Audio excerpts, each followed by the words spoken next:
សូមប្រយ័ត្នកម្ពុជាអាចនឹងមានភ្លៀងធ្លាក់ពីតិចទៅច្រើនលាយឡំនឹងបាតុភូតផ្គររន្ទះនិងខ្យល់កន្ត្រាក់បងប្អូនជាទីគោរពរាប់អានសូមបងប្អូនប្រយ័ត្នឲ្យមែនទែនសម្រាប់ប្រទេសកម្ពុជារបស់យើង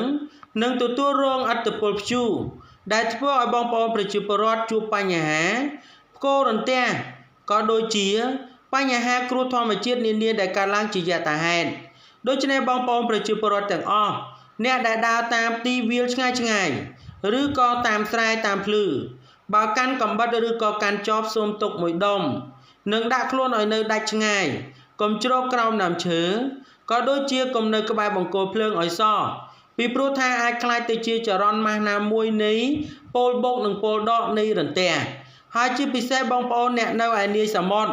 ដែលកំពុងតែនេសាទឈប់រូតរះមកក្បែរគោកភ្លាមដើម្បីទប់ស្កាត់ពីព្រោះថាវាអាចមានរលកធំខ្ពស់កើតឡើងដូច្នោះកុំឲ្យប្រិយមិត្តរបស់យើងរងចាំយូរ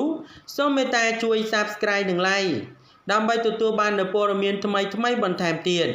ក្រសួងធនធានទឹកនិងអូតូនិយមលោកបានចេញនូវសេចក្តីជូនដំណឹងស្តីអំពីស្ថានភាពអាកាសធាតុនៅកម្ពុជាចាប់ពីថ្ងៃនេះដល់ថ្ងៃទី16ខែសីហាឆ្នាំ2021ក្រសួងបានបញ្ជាក់ថាព្រះរាជាណាចក្រកម្ពុជាទទួលឥទ្ធិពលពីខ្យល់មូសុងទិសនិរតីខ្សោយនៅក្នុងថ្ងៃទី11-12ខែសីហានឹងទទួលឥទ្ធិពលពីជ្រលងសម្ពាធទាបពីប្រទេសចិននិងនៅក្នុងថ្ងៃទី13-16ខែសីហាទទួលឥទ្ធិពលជ្រលងនៃប្រព័ន្ធសម្ពាធទាប ITCZ ដែលបានកើតមានឡើងនឹងអូសបន្លាយលើភាគខាងជើងនៃប្រទេសមីយ៉ាន់ម៉ាប្រទេសថៃប្រទេសឡាវនិងវៀតណាមស្ថានភាពបែបនេះនឹងបណ្ដាលឲ្យបណ្ដាខេត្តនៅជាប់វាលទំនាបកណ្ដាលសីតុណ្ហភាពអបបរមា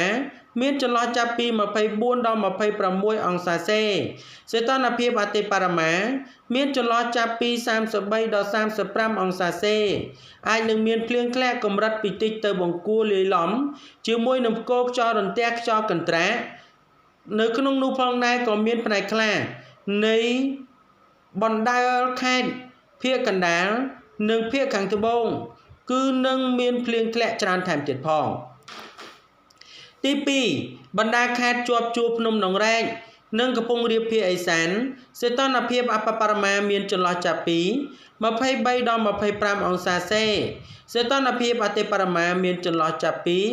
31ដល់33អង្សាសេអាចនឹងមានភ្លៀងធ្លាក់នៅក្នុងកម្រិតពីតិចទៅបង្គួរ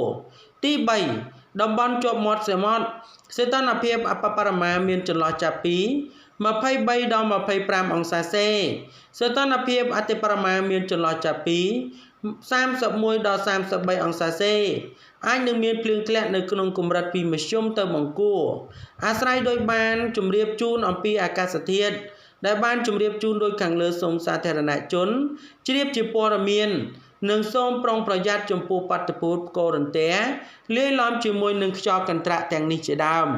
ដោយចំណព័ត៌មាននេះមានប៉ុណ្ណឹងដើម្បីទទួលបាននូវព័ត៌មានថ្មីបន្ថែមទៀតសូម Subscribe និង Like